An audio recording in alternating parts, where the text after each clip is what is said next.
வந்தே வைகுண்டபூபதிம் சுக்லாம்பரதரம் விஷ்ணும் சசிவர்ணம் சதுர்புஜம் பிரசன்னவதனம் த்யாயேத் சர்வவிக்னோபசாந்தயே யஸ்யத்விரதவக்த்ராத்யாஹ பாரிஷத்யாஹ் பரஸ்ஸதம்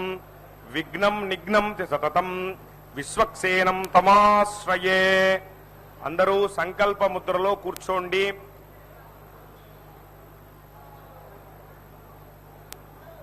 అందరూ మీ యొక్క గోత్రములు,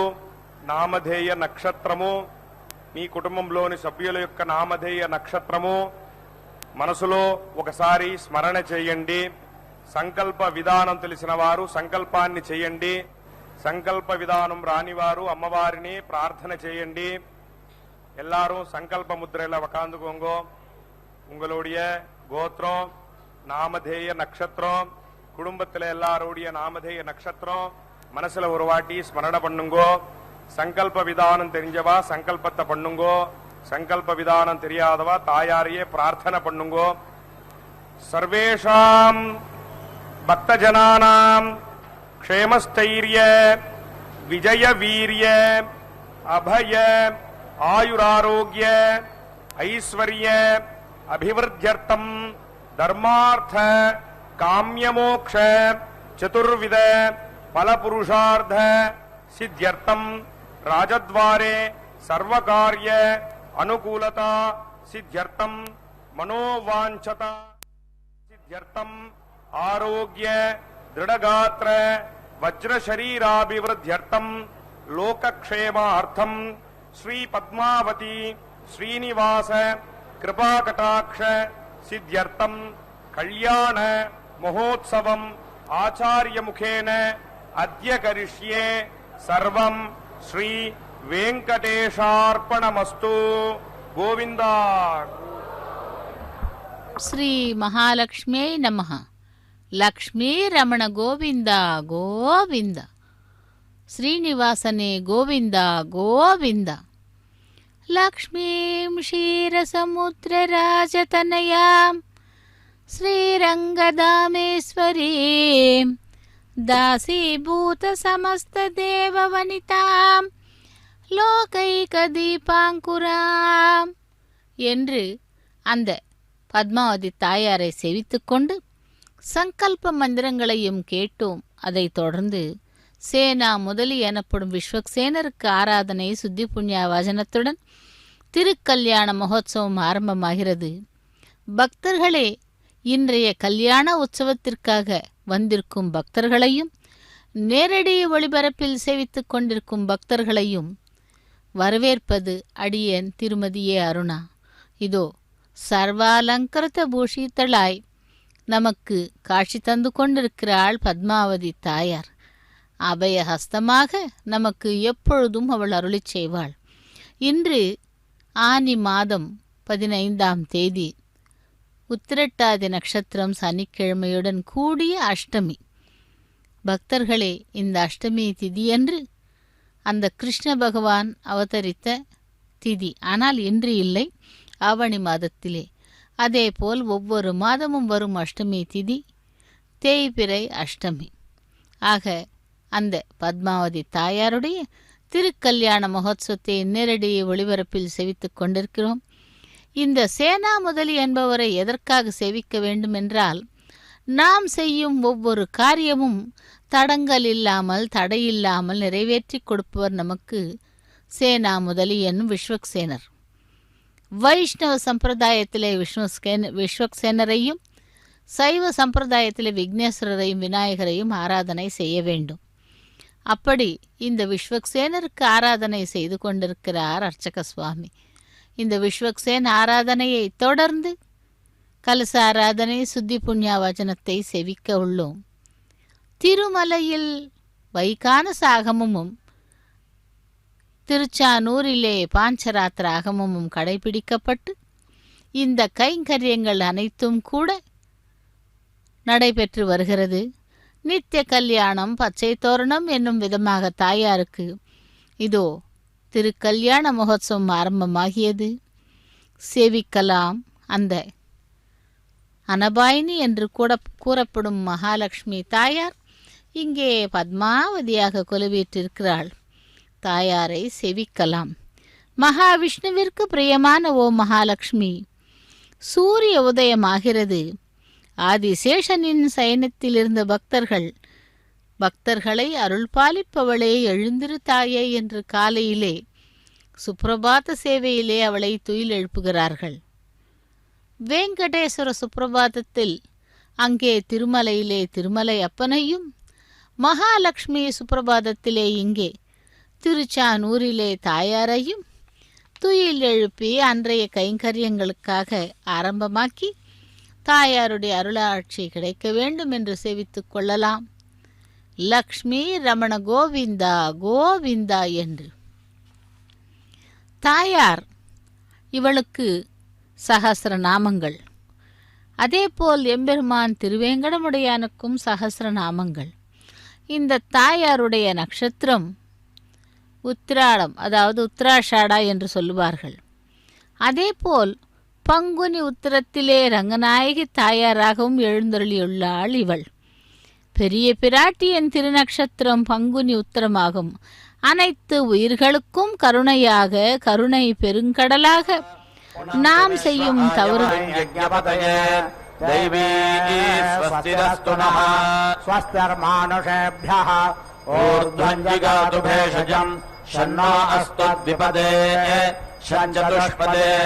ஓம் சாந்தி சாந்தி சாந்தி.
प्रथमं मनस्तत्त्वाय सभ्यताधियाः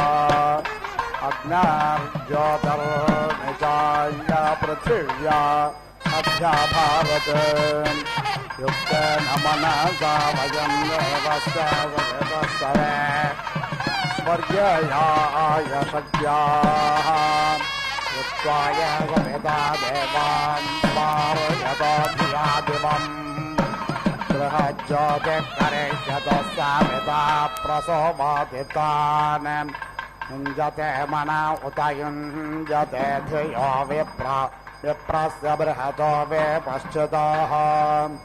विहोत्राः दधे वयुना विदेकयन्महे देवस्य सवितुः परिष्टुतिः जयवां ब्रह्मा पूर्व्यन्नमो भर्विश्लोकायेत पथ्येव सूरः शृण्वन्तु विश्वे अमृतस्य पुत्रा आयधामानि दिव्यानि तस्थुः यस्य प्रयाणमन्वन्ययद्ययोर्देवा देवस्य महिमानमोजसा तः पार्थेवानि विममे सयता सौरजाग्नसे देवः सवितामाहित्वना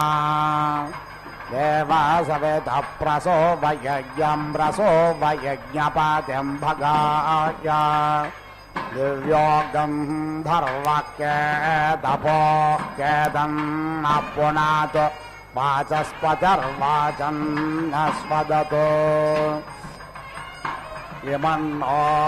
देवसवितर्यज्ञं प्रणाय देवो यज्ञ सख्यविदज्ञ सत्राजितं धनजितज्ञ स्वर्जितं प्रजास्त्वामग्ने समर्धय गायत्रेण रथन्तरम् बृहद्गायत्र वर्तने स्वाहा देवस्य त्वा सवितः प्रसवेष्विनोर्बाहुभ्याम् वोष्णहस्ताभ्याम् आददेगायत्रेण छन्दसाङ्गिरस्वत्पृथिव्या सदत्थादग्निम् वरेष्यामङ्गिरस्वदाभरा श्रेष्ठोभेन छन्दसाङ्गिरस्वत् अभ्रेरसि नार्यसि त्वया वयमग्निज्ञ साकेमखनेदम् सधस्था जागतेन छन्दसाङ्गिरस्वत् हस्ता आदाय सविता बिभ्रदभृग्हिरण्यये अग्नेर्ज्योतिर्निचाय्य पृथिव्या अदाभारदानुष्टुभेन छन्दसाङ्गिरस्वत् प्रदोहोर्धम् वाजिन्नार्द्रवरिष्ठमनोसम्पतम् द्विते जन्म परममन्तरिक्षे दवडाभिपृथिव्या मधियो निरुत युञ्जाथाग्रासाभैवमस्मिन् यामे वृषन्वसो अग्निम् भरम् तमस्मयुम् योगे योगे तवस्तारम् वाजे वाजे हवामहे सखाय इन्द्रमोदये प्रतोर्वन्नेह्यवक्रामन्नसस्ते रुद्रस्य गणपत्यम् मयो भूरेः पूर्वन्तरिक्षम्बेः स्वस्तिगो योतिरभयानि कृण्वन् वोष्णासयुजासः पृथिव्या सदत्थादग्निम् वरेष्य मङ्गिरस्वदाभरा अग्निम् वरेष्य मङ्गिरस्वदच्छ मोऽग्निम् वरेष्य मङ्गिरस्वद्वारिष्यामः तन्वग्निरुषसामुग्रामक्षदन्वहानि प्रथमो जातवेदाः अनसौर्यस्य पुरोत्रा च रश्मेन नद्यावा पृथिवे आदतुन्धा आगत्या वाद्यध्वा नग्न सर्वामृधो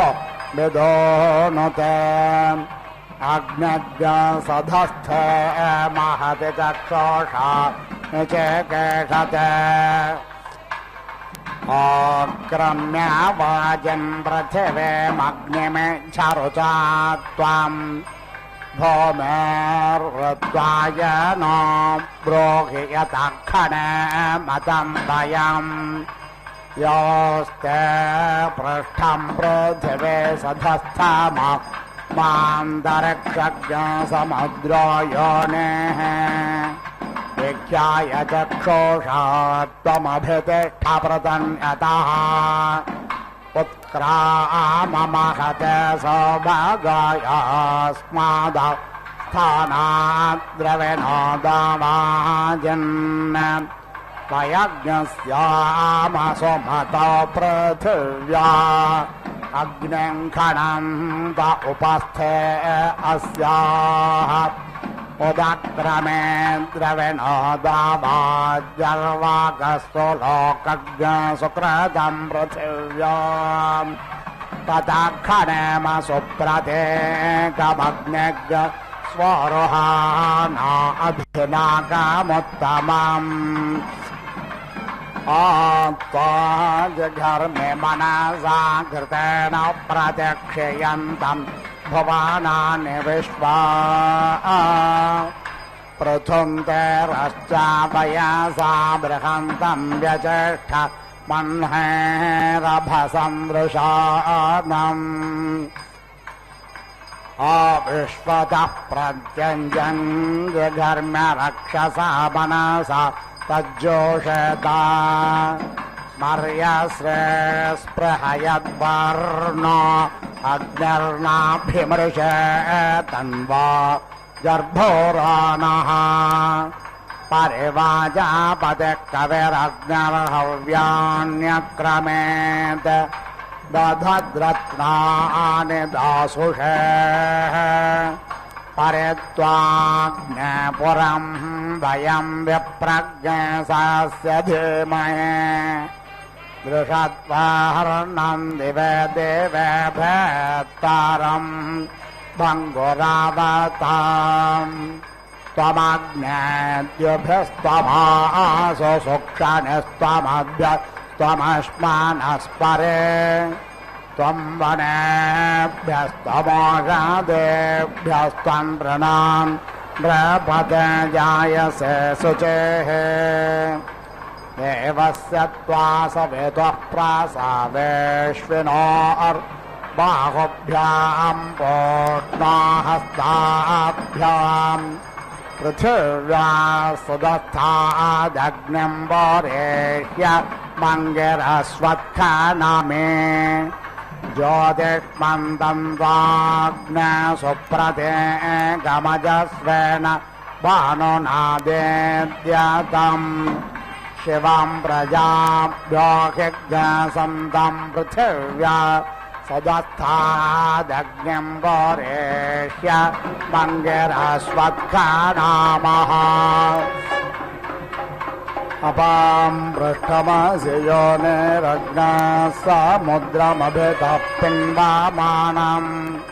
वर्धमानो महां आच पुष्करे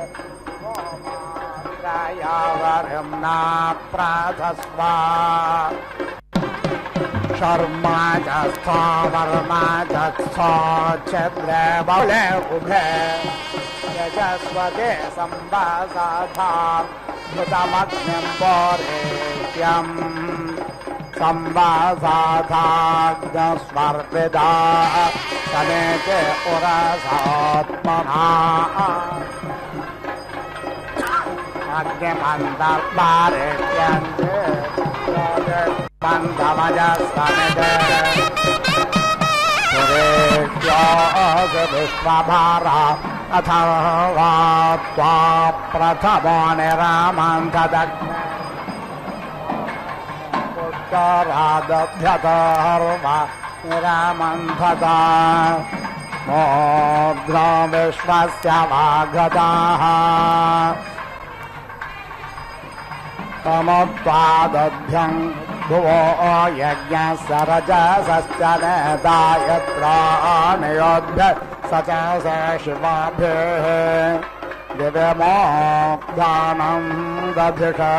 स्वर्ष यः पामग्ने चकृषे हव्यवाहम्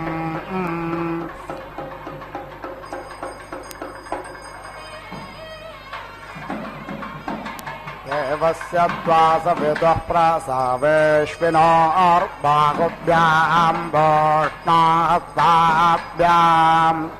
आददेनार्यसेदमहग्रक्षस देवा अपे कृन्दामे यवोऽसि देवस्य त्वा सवितुः प्रासावेश्विनोर्बाहुभ्यां वोष्णाहस्ताभ्याम् पृथिव्या सुदत्तादग्निं वरेह्य मङ्गिरस्वत्थानामे ज्योतिष्मन्तं वाग्ने सुप्रते गमजश्रेण भानुना तेद्यतम् शिवं प्रजाभ्यो हिग्सन्तं पृथिव्या सुदत्तादग्निं वरेह्य मङ्गिरस्वत्थानामः अपां पृष्ठमसि योनिरग्नः समुद्रमभितः वर्धमानो महां आच पुष्करे दिवो मात्राय वरिम्ना प्राधस्व शर्मा च स्थो वर्मा च स्थो छिद्रे बहुले उभे यजस्वते संवासाधां भृतमग्निं पौरेह्यम् संवादाग्स्वर्विदाः समेचे वरासात्मना अग्निमन्तर्भारिष्यन्ते ज्योतिष्मन्तमजस्रमित् पुरेष्यास्य विश्वभारा अथर्वा त्वा प्रथमो निरामन्थदग्ने त्वामग्ने पुष्कारा दध्यथर्वा निरामन्थता मूर्ध्नो विश्वस्य वाघताः भुवो यज्ञस्य रजसश्च नेता यत्राणि स च से शिवाभिः दिव्यमोर्धानं दधिषे स्पर्शा जिह्वामग्ने चकृषे हव्यवाहम् ध्रुवासे धरुणास्त्रता विश्वकर्मणः मा त्वा समुद्रमुद्वादेन्मासो पर्णो व्याधमाना पृथिवे द्रग्हाम् प्रजापतित्वा साधयत्वपाम् पृष्ठे समुद्रस्य मन् यचस्वतेम् प्रथस्व पृथिव्यासे भोरासे भूमेरस्य देतिरस्य विश्वधाय विश्वस्य भुवनस्य धर्त्रे पृथिवे यच्छ पृथिवेन्द्रग्ः पृथिवे माहिग्सेः विश्वस्मै प्राणाया पानायो व्यानायो दानाय प्रतिष्ठाय चरित्राय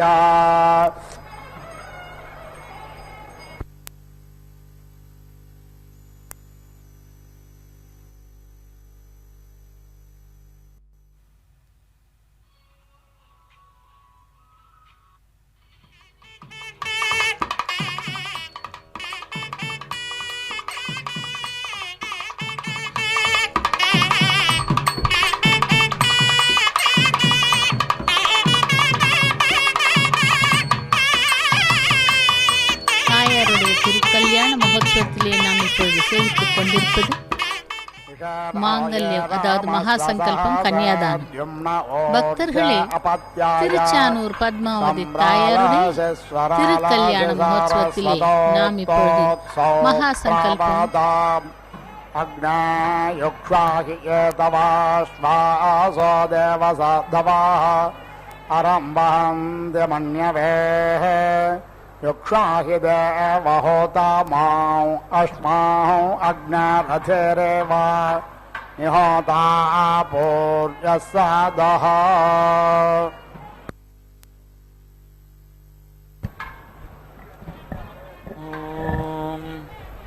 समिति ते वायुः मातरिश्वा दधातु उत्तानाय इत्युत्तानायै हृदयं यत् विलिष्टमिति विलिष्टम् देवानां यः चरति प्राणथेनेति प्राणथेन तस्मै च देवी वषट् अस्तु तुभ्यम् सुजात इति सुजातः ज्योतिषा सह शर्मा वरूथम् एति सदः सुवः वासः अग्ने विश्वरूपमिति विश्वरूपम् समिति व्ययस्व विभावसो इति विभावसो उदुति उत्तिष्ठ स्वध्वरेति अध्वरा अवेति नः देव्या कृपा दृशे च भासा बृहता सुषुक्वनिरिति सुषुक्वनिः एति अग्ने याहि सुषस्तिभिरिति सुषस्तिभिः ऊर्ध्वः उस्विति नः ऊतये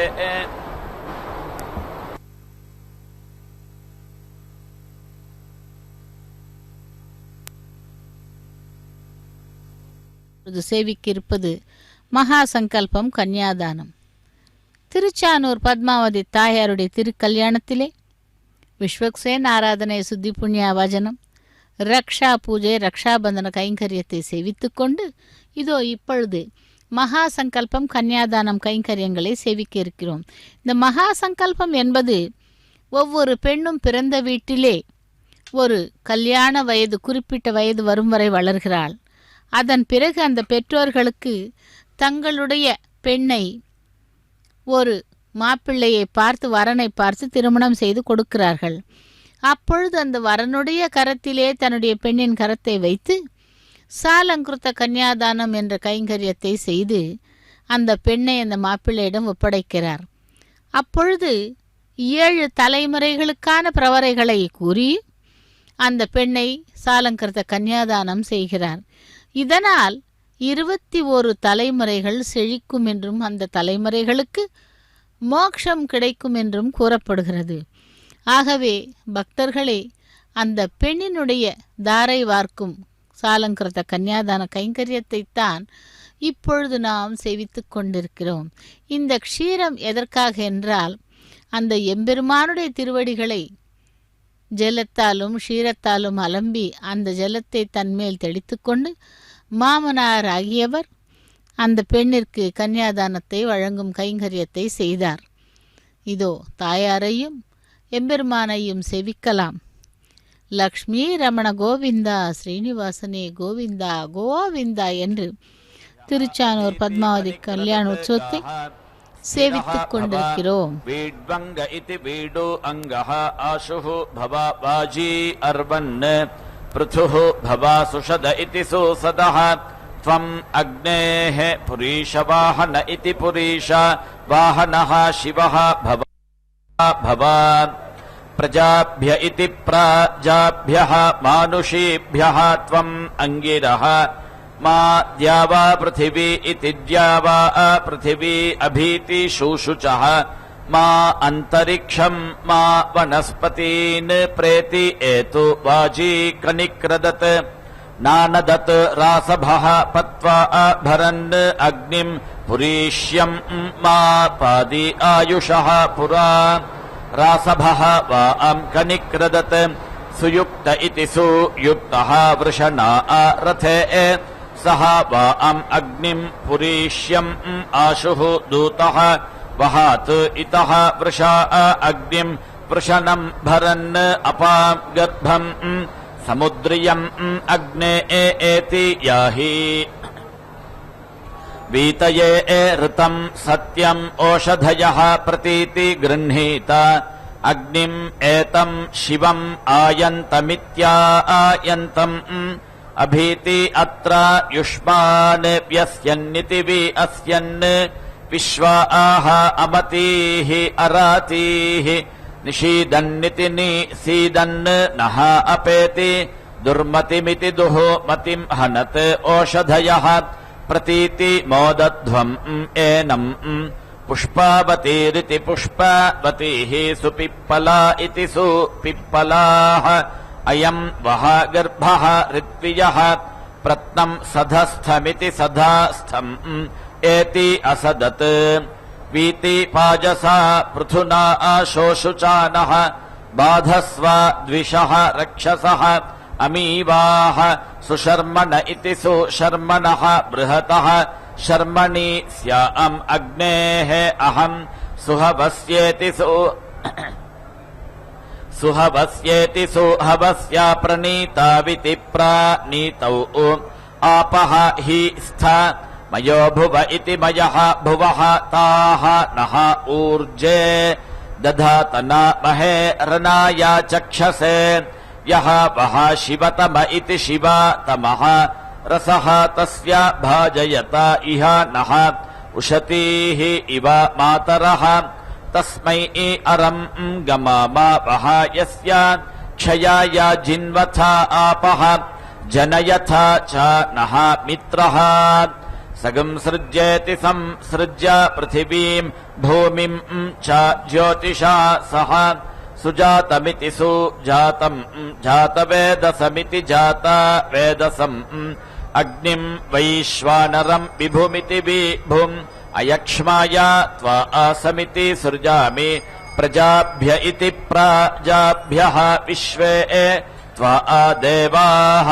वैश्वानराः समिति सृजन्तु आनुष्टुभेनेत्यानुस्तुभेन छन्दसा अङ्गिरस्वत् रुद्राः सम्भृत्येति सम्भृत्य पृथिवीम् बृहत् ज्योतिः समिति ईधिरे तेषाम् भानुः अजस्रः इत शुक्रः देवेषु रोचते सगं सृष्टामिति संसृष्टा वसुभिरिति वसुभिः रुद्रैः धीरैः कर्मण्याम् अमृतम् हस्ताभ्याम् मृद्वीम् कृत्वा सिनीवाली करोतु ताम् सिनीवाली सुकपर्देति सुकपर्दा सुकुरीरेति सुकुरीरात् स्वौपशेति सु औपशात् सा तुभ्यम् अदिते महे एति उखाम् दधातु हस्तयोः उखाम् करोतु शक्त्या बाहुभ्यामिति बाहुभ्याम् अदितिः धिया माता पुत्रम् यथा उपस्थ इत्युपास्थे सा अग्निम् बिभर्तु गर्भे मखस्या शिरः असि यज्ञस्य पदे इति स्थः वसवः त्वा कृण्वन्तु गायत्रेण छन्दसा अंगिरस्वत् पृथिवी असि रुद्राः त्वा कृण्वन्तु त्रैष्टुभेन छन्दसा अंगिरस्वत् अन्तरिक्षम् असि आदित्याः त्वा कृण्वन्तु जागतेन छन्दसा अंगिरस्वत् द्यौः असि विश्वे त्वा देवाः वैश्वानराः कृण्वन्तु आनुष्टुभेनेत्यानुस्तुभेन छन्दसा अंगिरस्वत् दिशः असि ध्रुवा असि धारयामयि प्रजामिति प्राजाम् रायः पोषम् गौपत्यम् सुवीर्यमिति सुवीर्यम् सजातानिति सा जातान् यजमानाय अदित्यै रास्ना असि अदितिः ते बिलम् गृह्णातु पाङ्क्तेन छन्दसा अंगिरस्वत् कृत्वाय सा महीम् उखाम् मृन्मयीमिति मृत्मयीम् योनिम् अग्नये ताम् पुत्रेभ्यः सम्प्रेति अयच्छत् अदितिः श्लपयान् इति वसवः त्वा आधूपयन्तु गायत्रेण छन्दसा अंगिरस्वत् रुद्राः त्वा आधूपयन्तु त्रैष्टुभेन छन्दसा अंगिरस्वत् आदित्याः त्वा आधूपयन्तु जागतेन छन्दसा अंगिरस्वत् विश्वे त्वा देवाः वैश्वानराः धूपयन्तु आनुष्टुभेनेत्यानुस्तुभेन छन्दसा अंगिरस्वत् इन्द्रः त्वा धूपयतु अंगिरस्वत् विष्णुः त्वा आधूपयतु अंगिरस्वत् वरुणः त्वा आधूपयतु अंगिरस्वत् अदितिः त्वा आदेवी विश्वदेव्यावतीति विश्वदेव्यावती पृथिव्याः सधस्थ इति सधास्थे अंगिरस्वत् खनतु अवटा देवानाम् त्वा पत्नीः देवीः विश्वदेव्यावतीरिति विश्वदेव्यावतीः पृथिव्याः सधस्थ इति सधास्थे अंगिरस्वत् दधतु उखे धिषणाः त्वा देवीः विश्वदेव्यावतीरिति विश्वदेव्यावतीः पृथिव्याः सधस्थ इति सधास्थे अंगिरस्वत् अभीति इन्धताम् उखे एग्नाः त्वा देवीः विश्वदेव्यावतीरिति विश्वदेव्यावतीः पृथिव्याः सधस्थ इति सधास्थे अंगिरस्वत् श्लपयन्तु उखे वरुत्रयः जनयः त्वा देवीः विश्वदेव्यावतीरिति विश्वदेव्यावतीः पृथिव्याः सधस्थ इति सधास्थे अंगिरस्वत् पचन्तु उखे मित्रा एताम् उखाम् पच एषा मा भेदि एताम् ते परीति ददामि अभित्यै अभीति इमाम् महिना दिवम् मित्रः बभूव सप्रथा इति सा प्रथा आह उत श्रवसा पृथिवीम् मित्रस्य चर्षणी धृत इति चर्षणी धृतः श्रवः देवस्य सानसिम् युम्नम् चित्रश्रवस्तममिति चित्रश्रवः तमम् देवः त्वा आसविता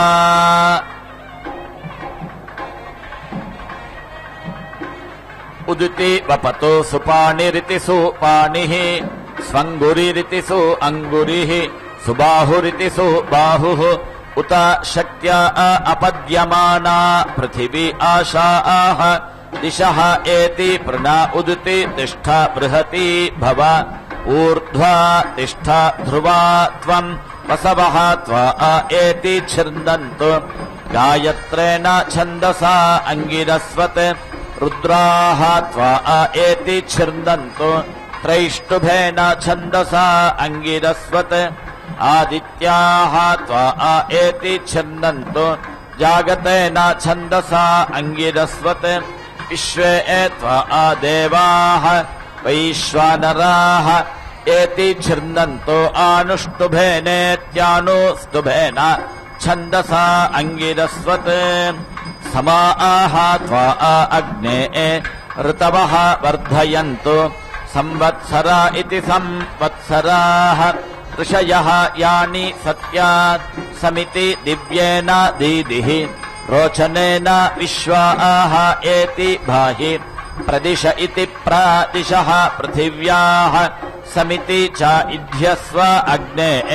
प्रेति च बोधया एनम् उदिति च तिष्ठा महते सौभगाय मा च रिषते उपसत्तेत्युपसत्ता ते अग्ने ब्रह्माणः ते यशसः सन्तु मा अन्ये त्वाम् अग्ने वृणते ब्राह्मणाः इमे शिवः अग्ने संवरण इति संवरणे भवानः सपत्नहेति सपत्नाः नः अभिमाति जिदित्यभिमाति जित् च स्वे गये जागृहि अप्रयुच्छन्नित्यप्रयुच्छन् संज्ञानम् विज्ञानम् प्रज्ञानम् जानदभिजानत् सङ्कल्पमानम् प्रकल्पमानमुपकल्पमानमुपक्लृप्ताम् तेजो वसीय आयत्सम्भूतम् भूताम् चित्रहेतुः प्रभानाभाम् सम्भान् ज्योतिष्मागस्तेजस्वानादमग्रस्तपन्नभितपन् रोचनो रोचमानः शोभनः शोभमानः कल्याणः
एव अग्ने अधीति धारया रयिं मा त्वा अनीति क्रन् पूर्वचित इति पूर्वाचितः निकारिण इति निकारिणः क्षत्रम् अग्ने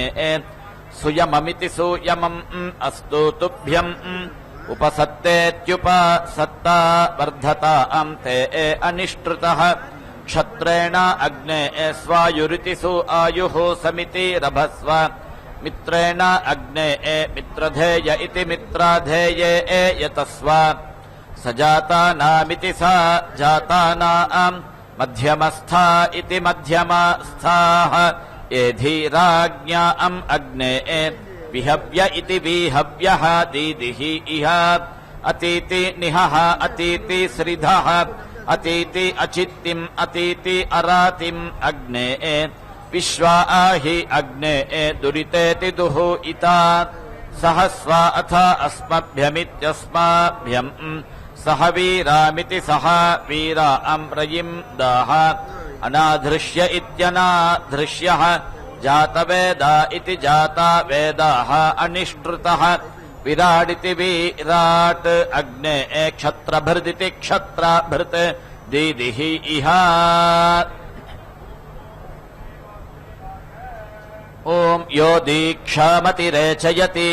सप्ताहम् प्रचरन्ति सप्तवेशीर्षण्याः प्राणाः प्राणादीक्षा प्राणैरेव प्राणादीक्षामवरुन्धे पूर्णाहुतिमुत्तमाञ्जुहोति सर्वम् वै पूर्णाहुतिः सर्वमेवाप्नोति अथो इयम् वै पूर्णाहुतिः अस्यामेव प्रतिष्ठति ॐ नारायणाय विद्महे वासुदेवाय धीमहि तन्नो विष्णुः प्रचोदयात् स्वाहा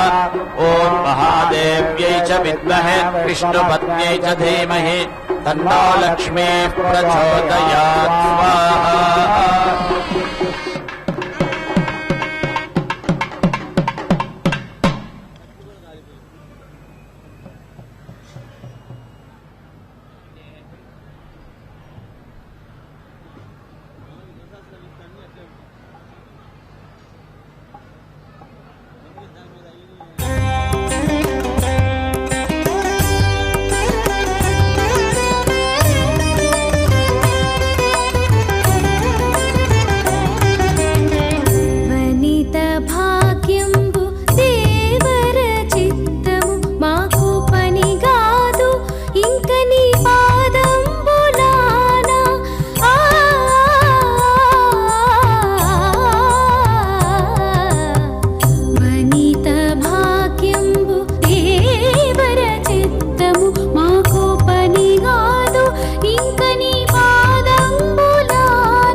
పలుకందీయగా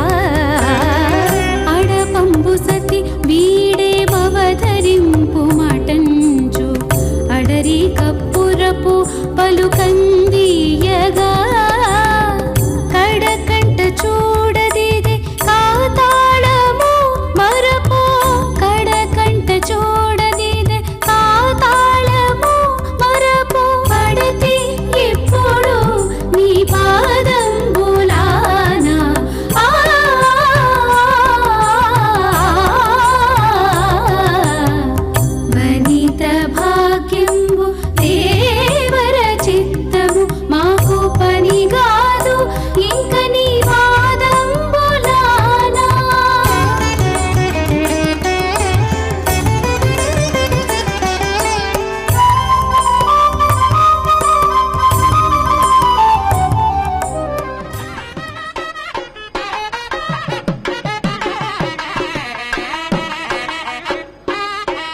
ननाथो